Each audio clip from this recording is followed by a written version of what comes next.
vamos a resolver ahora el problema 23.13. Vamos a explicarlo. Recordarán ustedes que este problema 23.13 lo estuvimos explicando en la clase virtual, que yo creo que una hora fácil fue de solo el problema 23.13. El dilema de este problema es que el libro en español tiene un dato que es de 30 centímetros y al buscar en internet este problema siempre usan 30 milímetros. Y para que el problema pueda ser resuelto y obtener el resultado que aquí nos propone el libro, se tendrían que usar 30 milímetros. Estuvimos en nuestra clase virtual donde lo resolvimos en el pizarrón. Aquí está lo que vimos durante la clase. La foto me sale un poco borrosa, pero finalmente, muchachos, este problema también tiene un error, así como lo resolvimos en la clase. ¿Por qué? Vamos a explicarlo. Les pido una disculpa de entrada, parece que las cámaras me ponen un poco nerviosa porque no, qué bárbaro, nos tardamos como una hora y van a ver ahorita que en menos de 15 minutos ya está explicado este problema. El problema 23.13 dice: una carga de 64 microcoulombs está colocado 30 centímetros a la izquierda de una carga de 16 microcoulombs. Aquí radica el problema de nuestro error al momento de plantearlo durante nuestra clase virtual, que nos habla de una carga de 64 microcoulombs positivos que están colocados a 30 centímetros a la izquierda de la carga de 16 microcoulombs positivos. Y yo desde que planteé el problema no sé por qué le puse aquí como si fuera una carga negativa y todos estuvieron de acuerdo y nadie me dijo nada y todos nos equivocamos. Una hora de procedimiento, todo mal de por sí y de pilón mal planteado. Entonces todo el problema está mal. Lo vamos a desechar completamente.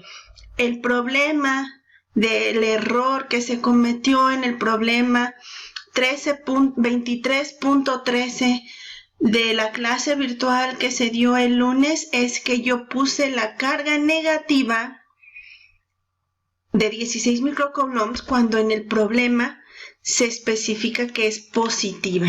Vamos entonces a resolver el 23.13 de la forma correcta con los datos que aparecen aquí en la redacción del problema. Si ustedes quieren que les dé el resultado de la solución propuesta por el libro, solamente en lugar de usar 30 centímetros, usen 30 milímetros.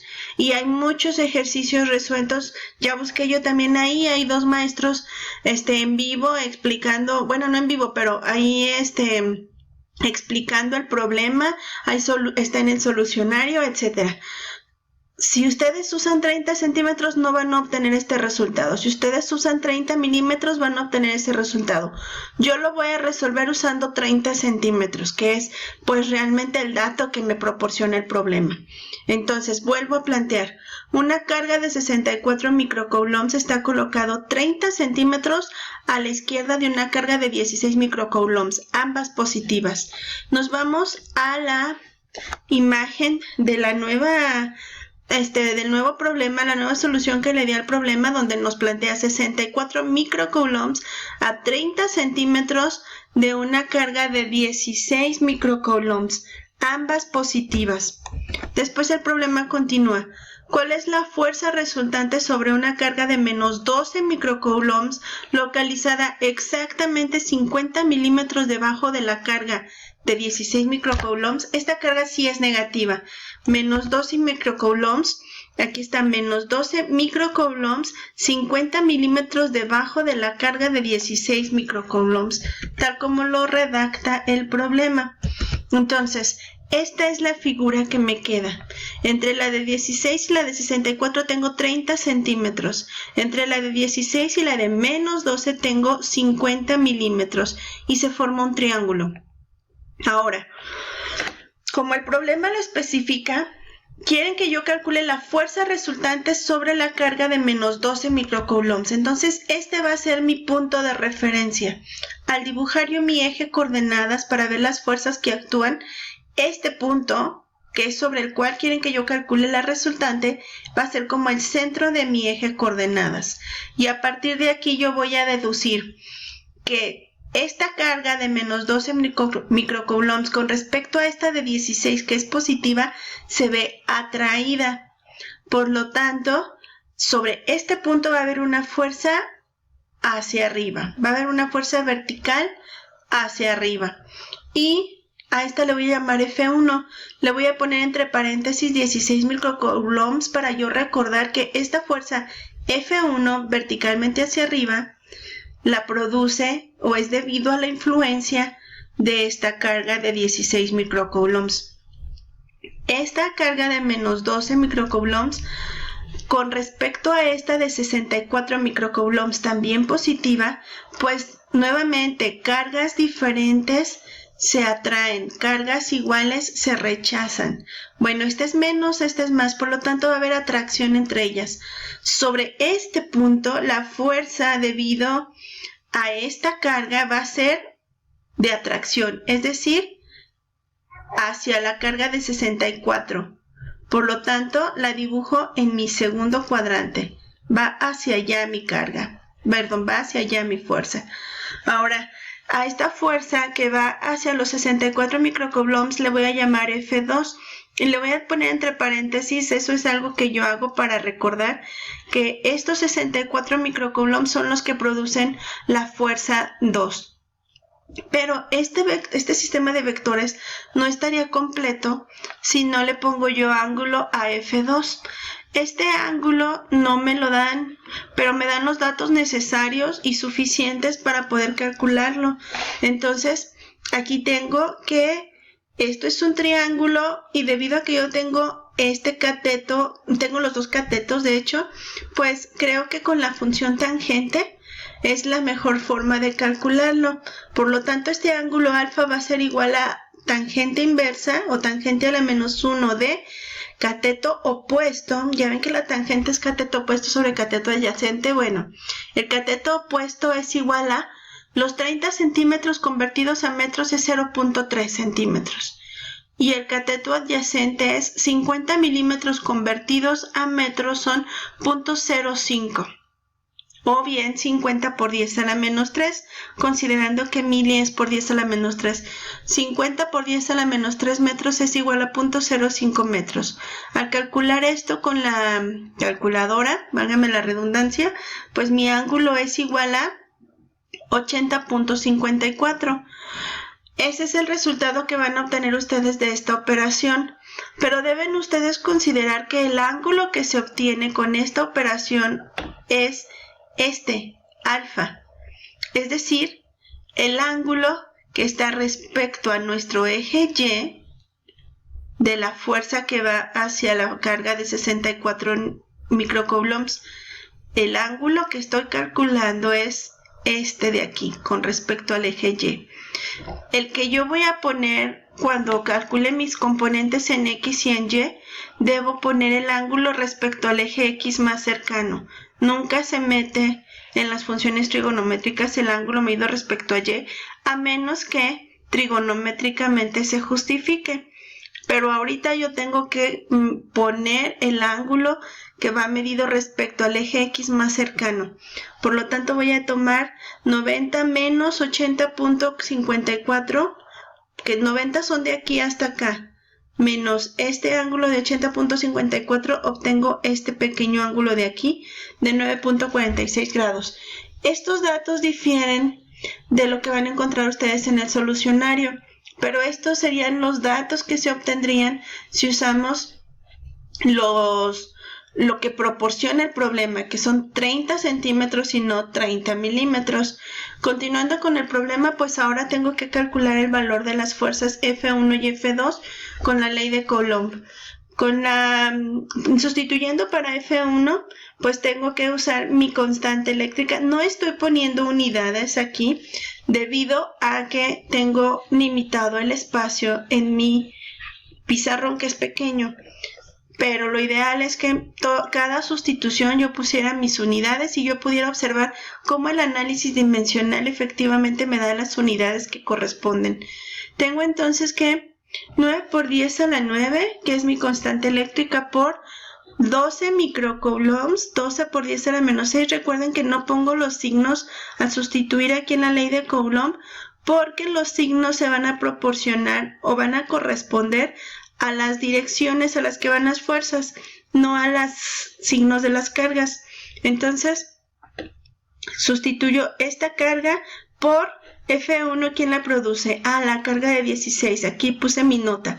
Entonces multiplico esta carga por 16 microcoulombs, es decir, 16 por 10 a la menos 6, entre la distancia que hay de aquí a acá, 50 milímetros, 0.05 metros, ya lo habíamos convertido. Esta distancia al cuadrado, obtengo esta fuerza. Esta va a ser la fuerza con la que se va a traer hacia esta carga. Ahora vamos a ver la fuerza F2 debido a la carga de 64 microcoulombs. Vuelvo a usar la fórmula constante eléctrica, la carga de 12 microcoulombs sin signo, la carga de 64 microcoulombs, 64 por 10 a la menos 6, donde micro es por 10 a la menos 6, entre la distancia que hay de aquí hasta acá. Pues la distancia que hay de aquí hasta acá no la conozco, no me la proporciona el problema, pero la puedo calcular y es debido a eso que aparecen estos cálculos aquí. Esta es una hipotenusa. La hipotenusa es, el cuadrado de la hipotenusa es igual a la suma del cuadrado de los catetos. Bueno, despejando es la raíz cuadrada de la suma de los catetos. Por lo tanto, este lado, hipotenusa, mide, ya sustituyendo, los 0.3 al cuadrado más los 0.05 al cuadrado y la raíz cuadrada de esto da 0.304 metros. Esta va a ser la distancia que voy a sustituir aquí para calcular en la ley de Coulomb para calcular F2 y obtengo este resultado al introducir todo en la calculadora. Después de que ya tengo calculado F1 y F2, el siguiente paso es calcular la resultante de ambas fuerzas en el punto de menos 12 microcoulombs, que es el centro de mi eje coordenadas de acuerdo al diagrama que hice. Por lo tanto, pues voy a hacer la suma de fuerzas en X, voy a hacer la suma de fuerzas en Y y aplicar la fórmula que dice la raíz cuadrada de la suma de fuerzas en X al cuadrado más la suma de fuerzas en Y al cuadrado me da la resultante. Listo, hacemos suma de fuerzas en X. Para eso tengo que sumar la componente en X de cada una de las fuerzas que actúan en mi sistema de vectores. Solo tengo dos vectores y F1 está sobre el eje Y positivo. Cuando los vectores están, como en este caso, sobre el eje Y positivo, no voy a tener componente en X. Por lo tanto, no entra en mi suma de fuerzas en X. Pero este vector que tiene ángulo, este vector sí tiene componente en X. Y su componente en X va a ser negativa debido a que está hacia el lado de las menos X. Entonces pongo menos. La fórmula para calcular la componente en X es fuerza coseno del ángulo. Por lo tanto, la fuerza F2 es 74.79 por coseno de mi ángulo medido respecto al eje X, 9.46. Esto es igual a menos 73.77 newtons. Esto es el resultado de introducirlo en la calculadora. Ahora, la suma de fuerzas en Y sí entra en este caso. Tengo que sumar las componentes en Y de cada uno de los vectores de mi sistema. Entonces, F1 en este caso sí tengo componente en Y. Su valor es 691.2 newtons. Debido a que está sobre Y, pues todo su valor es en sí mismo, es un valor en Y. Por eso lo pongo completo. Si ustedes pusieran seno de 90, pues van a obtener que lo van a multiplicar por 1 y les va a salir lo mismo. Por lo tanto, puedo dejarlo así. Más la componente en Y de este vector, que sería la fuerza 2, 74.79 por el seno del ángulo, seno de 9.46. Esto es igual a, introduciendo todo esto en la calculadora, pues este debe ser el resultado. Al calcular la resultante, pues tengo que sacar la raíz cuadrada de la suma de los cuadrados de la suma de fuerzas en X más la suma de fuerzas en Y. Es decir, la raíz cuadrada de la suma de fuerzas en X al cuadrado más la suma de fuerzas en Y al cuadrado y la raíz cuadrada de todo esto, obtengo este resultado. Con esto yo calculé la resultante. Para calcular el ángulo de esa resultante, lo tengo que sacar la tangente inversa de la suma de fuerzas en Y entre la suma de fuerzas en X.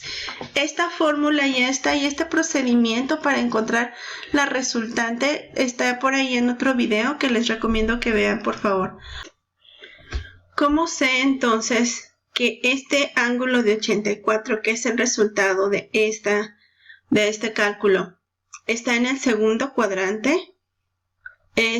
Tengo que ver el signo de la suma de fuerzas en X y la suma de fuerzas en Y. La suma de fuerzas en X me da un signo negativo, la suma de fuerzas en Y es positivo.